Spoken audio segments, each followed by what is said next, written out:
மத்திய அரசின் அம்ரித் பாரத் ரயில் நிலைய திட்டத்தின் கீழ் நாடு முழுவதும் அதிநவீன வசதிகளுடன் புதுப்பிக்கப்பட்ட 75 ரயில் நிலையங்களை பிரதமர் மோடி திறந்து வைத்து நாட்டுக்கு அர்ப்பணித்தார்.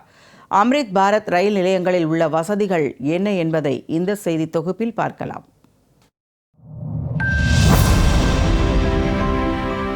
நாட்டின் ரயில்வே கட்டமைப்பை நவீனப்படுத்தும் வகையில் அம்ரித் பாரத் நிலைய திட்டத்தின் கீழ் 75 ரயில் நிலையங்கள் மறுசீரமைக்கப்பட்டன.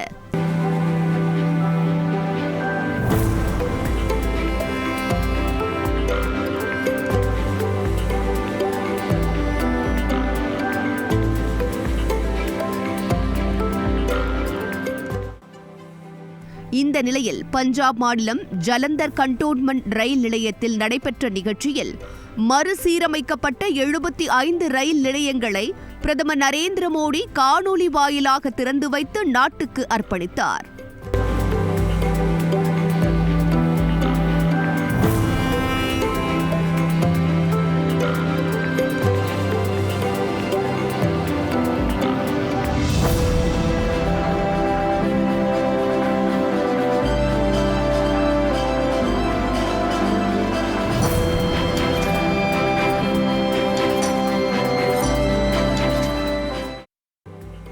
இதில் தெற்கு ரயில்வேயின் கீழ் இருக்கும் சென்னை பூங்கா, சின்னசேலம், குன்னூர், திரூர், தலச்சேரி, பரப்பனங்காடி, நிலம்பூர் ரோடு, சாலக்குடி மற்றும் அங்கமாலி ஆகிய 9 ரயில் நிலையங்களும் இடம்பெற்றுள்ளன. சென்னை பூங்கா ரயில் நிலையம் சுமார் 14 கோடி ரூபாய் செலவில் நவீன வசதிகளுடன் புதுப்பிக்கப்பட்டுள்ளது. புதிய முன்பதிவு அலுவலகம், மேம்படுத்தப்பட்ட காத்திருப்பு அறைகள், லிப்ட் வசதி, நடைமேடை மேற்கூரைகள் மற்றும் டிஜிட்டல் பயணிகள் தகவல் அமைப்பு உள்ளிட்ட வசதிகள் ஏற்படுத்தப்பட்டுள்ளன.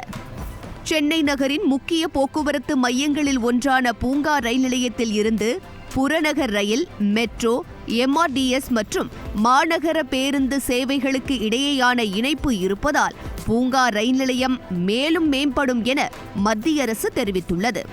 பயணிகளுக்கு அதிக வசதிகள், நவீன தோற்றம், மேம்பட்ட சேவைகள் என அம்ரித் பாரத் நிலைய திட்டம் மூலம் ரயில் பயணத்தின் அனுபவம் புதிய மாற்றத்தை நோக்கி நகர்கிறது.